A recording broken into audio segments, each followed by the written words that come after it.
Жалал шаарынын Бекмамат Осмонов көчөсүндө курулуп жаткан жаңы сквердин курулушун экологиялык жана техникалык коопсуздук боюнча мамлекеттик инспекция токтотууну табыштады. Анткени жогорку чыңалуудагы электр чуалгаларынын астына эч кандай курулуш курулбасын жана дарак эгилбесин деген электрондун талабы бар. Астына тем более эс алуучу жер, анан скамейка, жанагы фонтандагы бар экен болбойм. Ошого биз жооп бергенбиз. Бул туура эмес, бул правила боюнча ошол высоковольтный линиянын акыркы линиясынан 4 метрге чейин ал курулуш иштери бактарак эгүүгө мүмкүн эмес деп туруп биз жооп бергенбиз. Эскертүүгө карабай, мэрия ал жерге дарак эгип, курулуш жүрчү аянтын даярдап койгон. Учурда курулуш токтогону менен дарактар өсүп турат. Мамлекеттик экотех инспекция курулуштун проектиси мыйзам чегинде өзгөртүүлөрүн билдирди. Бул жерде эки маселе жатат. Дарактарды жылдырат, же болбосо дарактарды бул эми Жалал Абад электро менен мэрия келишет, сүйлөшүп, дарактарды монча метрден өйдө чыгарбай тегиздеп турабыз депчи. Ошондой да бир ортодо маселе каралып атат да.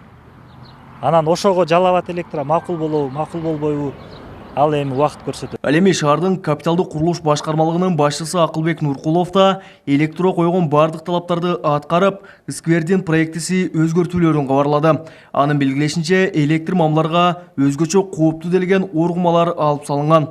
Стройка курулбасын деген, ал жерде стройка жок.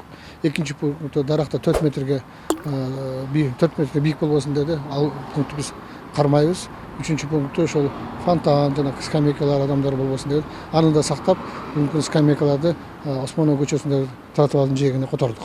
Сквердин курулушу токтогону менен эле маселе чечилбейт. Анткени жогорку чыңалуудагы, тактап айтканда, 35 киловольттон жогорку электр чуалгаларынын астында бир топ имараттарда курулган. Бирок алардын үстүнөн тийиштүү тараптар кайрылбаганбы? Айтор экологиялык жана техникалык коопсуздук боюнча мамлекеттик инспекциянын кызматкерлери биздин суроолордон кийин аларды текшерүүгө алып, мыйзамсыз курулгандарын буздуруу боюнча эскертүүлөрдү берди. Азыр өзүңүздөр көрүп тургандай, бул курулуштагы рұқсат қағаздарын алған, проектісін алған, проект бойынша қарасақ, ушул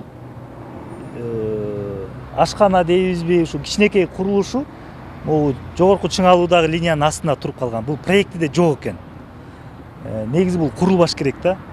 Анан азыр эс айтып атат, биз муну бул жерде иштеп аткан рабочийлерге эле убактылуу курганбыз, бузабыз деп атат. Азыр письменный өздөрүнүн кат жүзүндө баягы обязательствосын алабыз, бузабыз деген.